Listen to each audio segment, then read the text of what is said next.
اعوذ باللہ من الشیطان الرجیم بسم اللہ الرحمن الرحیم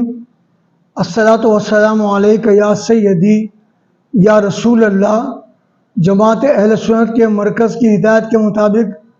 کراچی نے جو آج اجلاس جماعت اہل سنت کراچی نے منعقد کیا، اس کی روشنی میں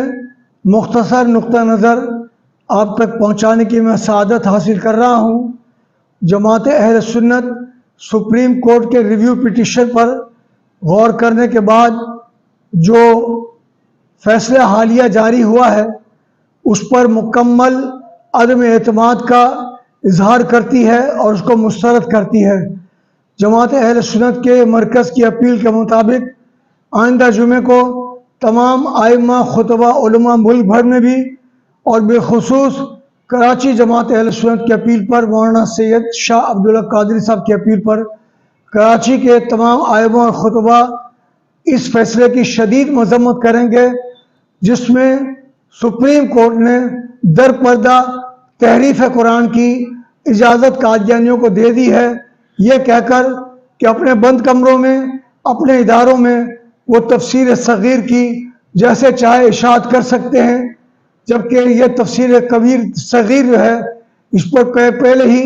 پابندی عائد کی جا چکی ہے۔ جماعت اہل سنت اس سلسلے میں انشاءاللہ والعزیز جلد press conference press club Karachi میں منعقد کرے گی، اور یہ جو پروگرام ربیع الاول سے شروع ہوں گے، اس سال کو